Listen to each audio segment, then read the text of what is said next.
Halo teman-teman semua, kembali lagi bersamaku Adi di channel Internet Planner ID. Kemarin ada yang nanya ke saya apakah kita harus menambah router lagi gitu. Kan sebenarnya router itu udah dikasih oleh ISP, karena walaupun itu modem, tapi itu adalah sebuah perangkat yang bisa memancarkan sinyal WiFi juga kan. Nah jadi si orang itu nanya ke saya, kita itu harus nambah lagi atau udah sih cukup kalau pakai router ISP aja gitu. Nah sebenarnya kalau rumah teman-teman itu nggak banyak ruangan atau misalkan pemakaiannya cuma pemakaian yang standar saja, menambah router itu urusan kesekian sih sebenarnya. Karena yang paling utamanya itu adalah kestabilan ketika teman-teman menggunakan si router yang didapat oleh ISP itu gitu. Soalnya router yang diberikan ISP itu juga sudah cukup kalau misalkan pemakaian Anda itu masih pemakaian standar dan juga nggak terlalu banyak orang yang terkonek ke router tersebut gitu. Kalau rumah teman-teman nggak terlalu luas dan juga sisinya wifi-nya itu masih ke cover ke ruangan-ruangan yang mungkin ruangan kerja, ruangan tempat Anda belajar, atau kamar-kamar, dapur, dan lainnya itu masih tercover oleh wifi, saran saya pakai yang router punya ISP aja, karena router ISP itu masih mencukupi untuk aktivitas-aktivitas dan juga coverage ruangan yang kecil. Tapi beda halnya kalau teman-teman itu punya ruangan yang besar gitu. Ruangan yang besar, pemakaian device-device yang terkoneksi juga itu banyak. Jadi kalau teman-teman punya studi kasus seperti itu, saran saya sih beli router lagi untuk membagi beban antara router ISP gitu. Jadi router ISP itu nggak beban banget. Jadi dia kan pakai interface yang LAN juga, pakai interface yang wireless juga. Nah, kalau misalkan teman-teman menggunakannya itu secara bersamaan, maka si router ISP itu akan cepat hang dan koneksi yang dihasilkan itu nggak maksimal gitu.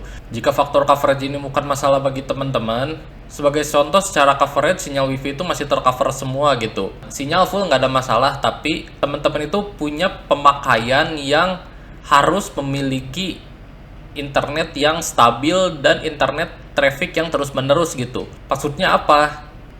Maksudnya ini adalah pemakaian yang memerlukan traffic terus-menerus yang besar dan dipakai secara bersamaan atau banyak user yang menggunakannya gitu.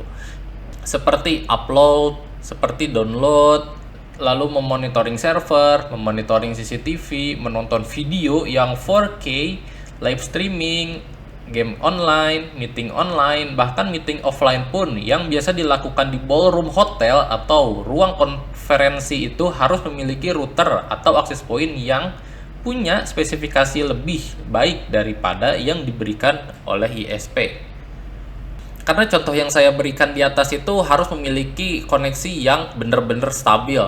Nggak perlu cepat, karena cepat atau lambat speed yang kita gunakan itu relatif atau tergantung dengan keperluan kita masing-masing. Tapi kalau kestabilan penggunaan internet itu menurut saya adalah hal yang mutlak gitu, yang harus teman-teman miliki untuk bekerja atau misalkan untuk beraktivitas sehari-hari. Nah, kecepatan internet ini bisa disesuaikan dengan keperluan teman-teman. Tapi kalau misalkan kestabilan internet ini ya harus wajib gitu.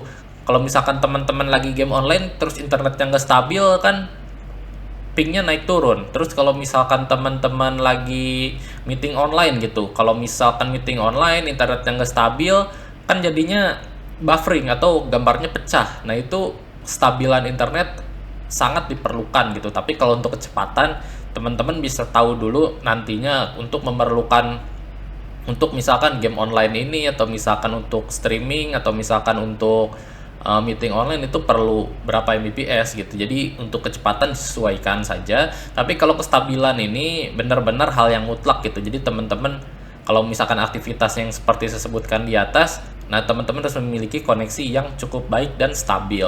Makanya klien-klien saya yang sebelumnya itu saya suruh gunakan kabelan untuk ke device-device yang memerlukan koneksi yang stabil gitu, nggak harus wifi. Misalkan ke server, ke CCTV, ke TV-nya, atau ke tempat kerjanya, kan masuk ke komputer atau ke laptop itu saya selalu pasang kabelan aja ke tempat klien-klien saja. Bukannya saya merendahkan kualitas dari sinyal wifi yang wifi 4, 5, atau 6, tapi balik lagi ke kestabilannya itu. Soalnya sebaik apapun interface dari WiFi, sebaik apapun teknologinya pasti akan ada interferensi walau hanya 1 detik.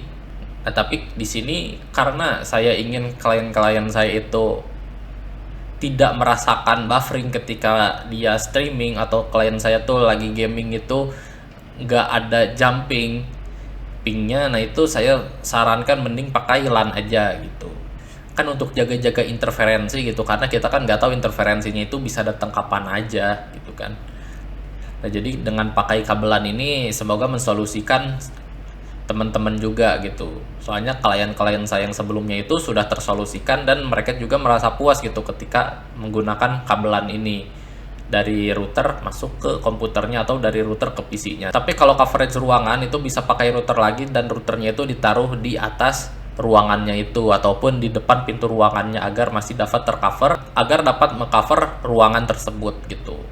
Nah dengan itu saya harap dapat meminimalisir gangguan-gangguan internet yang sering terjadi di tempat teman-teman. Nah itu kan adalah faktor internal dari sisi kita, tapi kalau faktor eksternal seperti WAN-nya itu merah atau kabel PON-nya itu kedip-kedip, itu mungkin harus disolusikan ke providernya untuk mengecek redaman dari sisi mereka, apakah link yang mengarah ke tempat Anda itu ada masalah atau enggak. Nah, tapi setidaknya di sisi internal kita itu udah nggak ada masalah lagi, udah nggak ada trouble. Setidaknya dari sisi internal kita itu sudah memiliki topologi yang bagus dan juga perangkat-perangkat yang digunakan itu secara coverage atau secara keperluan itu sudah mumpuni untuk menunjang keperluan kita sehari-hari. Tapi kalau faktor eksternal itu kita kembali lagi ke provider kita berlangganan gitu, biar mereka mengecek apakah terjadi masalah dari link mereka yang menuju ke tempat kita. Jadi kembali lagi ke pertanyaan awal, apakah kita perlu menambah router baru nih walaupun sudah ada router ISP? Jadi jawaban saya itu tidak perlu. Kalau misalkan teman-teman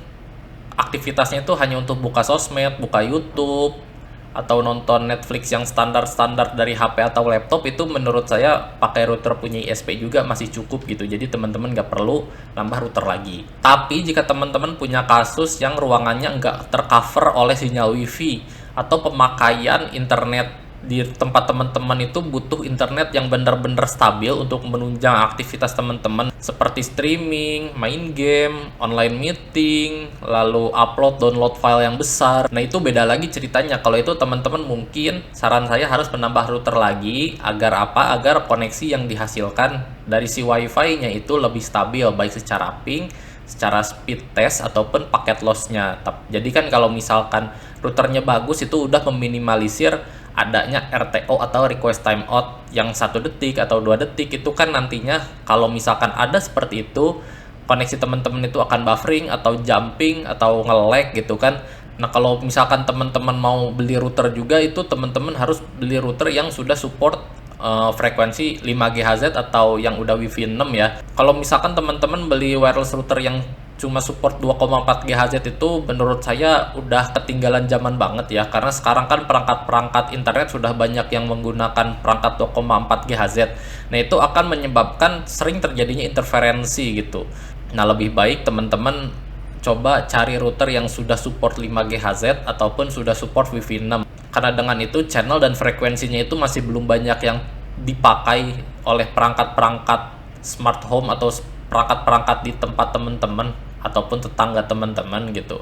Nah dengan teman-teman memilih router yang sudah support 5 GHz atau Wi-Fi 6 itu 90% masalah Wi-Fi itu akan teratasi gitu. Tapi dengan catatan perangkat teman-teman juga itu harus sudah support yang 5 GHz ataupun Wi-Fi 6 gitu. Jika teman-teman beli perangkat yang 5 GHz misalkan routernya, tapi teman-teman di handphonenya atau laptopnya itu masih yang 2,4 GHz, nah itu teman-teman masih akan mendapat frekuensi yang 2,4 GHz. Jadi disesuaikan aja dengan keperluan teman-teman gitu. Jadi kalau misalkan teman-teman masih kekeh pengen pakai yang 2,4 GHz, itu teman-teman harus pakai wireless routernya itu di dekat tempat teman-teman, nggak boleh terlalu jauh.